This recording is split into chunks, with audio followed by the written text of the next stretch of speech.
یہ آنکھ کا فتنہ ایسا ہے کہ اس میں بڑے بڑے پارسا لوگ بھی اس میں مبتلا ہیں، ہو جاتے ہیں۔ ہر ایک شخص اپنے گریبان میں منہ ڈال کے دیکھ لے کہ میں آنکھ کا صحیح استعمال کر رہا ہوں، برا غلط کر رہا ہوں، تو نظر آئے گا کہ پتہ نہیں کس طرح، خاص طور سے جو آج کل یہ اسمارٹ فون کا سلسلہ شروع ہو گیا ہے، تو اس نے بے حیائی اور آنکھ کے غلط استعمال کا دروازہ چوپٹ کھول دیا۔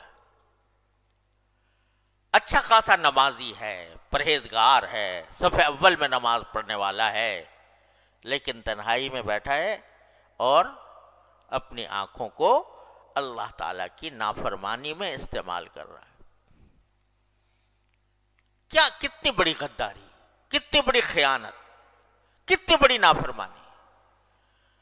تو اس لیے میں یہ عرض کرتا ہوں کہ جس شخص کو یہ بھروسہ نہ ہو کہ وہ اپنے آپ کو محفوظ رکھ سکے گا اس فتنے سے، اس کے لیے ایسا فون استعمال کرنا جائز نہیں، جس کو یہ بھروسہ نہ ہو۔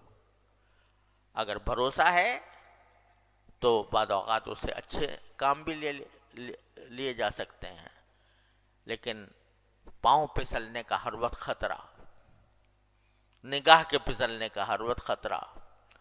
لہٰذا بھائی کتنے دن کی زندگی ہے پتہ نہیں، کسی کو پتا ہے کہ کب اس کو موت آ جائے گی، تو اپنے اللہ تعالیٰ کی دی ہوئی اس نعمت کو کیوں داؤ پر لگاؤ، اس داؤ پر لگاؤ کہ اس کا غلط استعمال ہو گیا تو وہاں پکڑ ہو جائے گی۔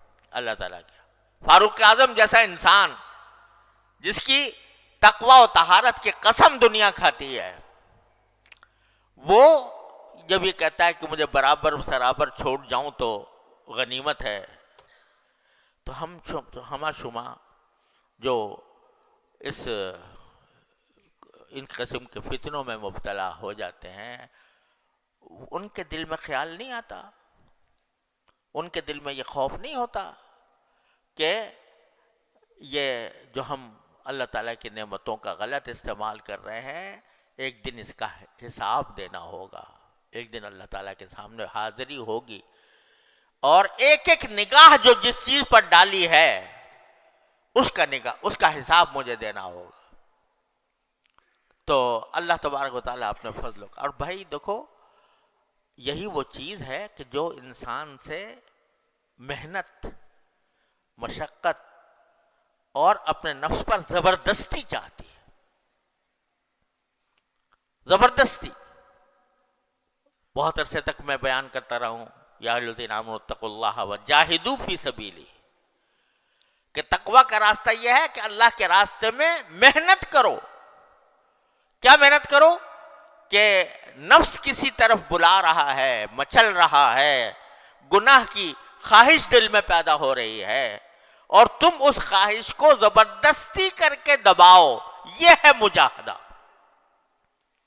اور اس مجاہدے کے ثمرات یہ ہوتے ہیں، حضرت تھانوی رحمۃ اللہ فرماتے ہیں کہ جتنا جتنا انسان اپنے نفس کو، نفسانی خواہشات کو روکتا ہے اللہ کے لیے، اتنا ہی اللہ تعالیٰ سے قرب بڑھتا ہے۔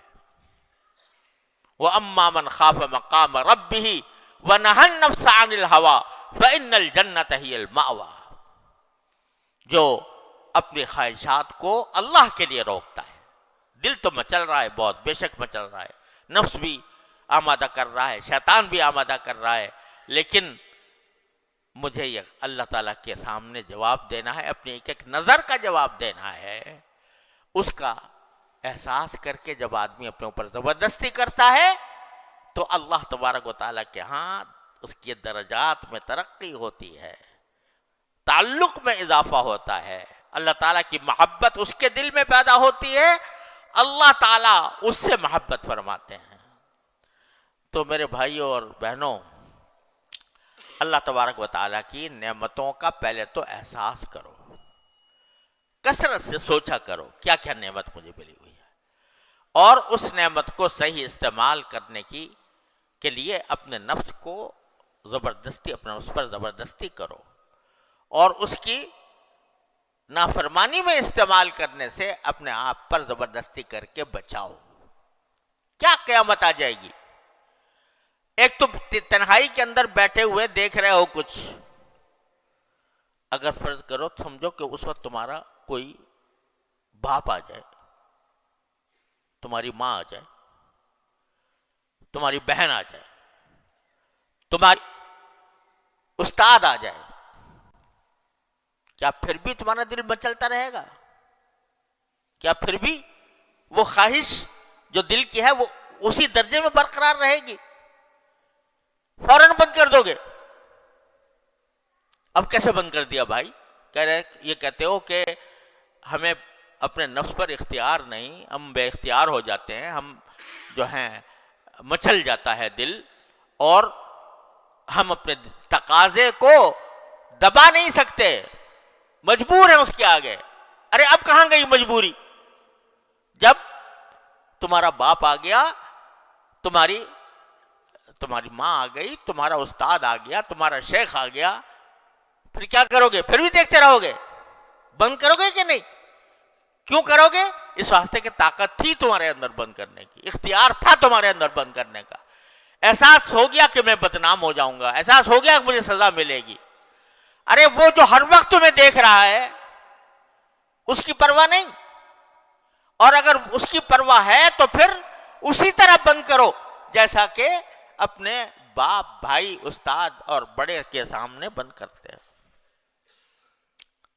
تو اپنے نفس پر یہ زبردستی کرنی ہوگی، اور اسی زبردستی کے ذریعے تم اللہ تعالیٰ تک پہنچو گے۔ یا ایھا الذین آمنوا اتقوا اللہ وجاہدوا فی سبیلہ لعلکم تفلحون۔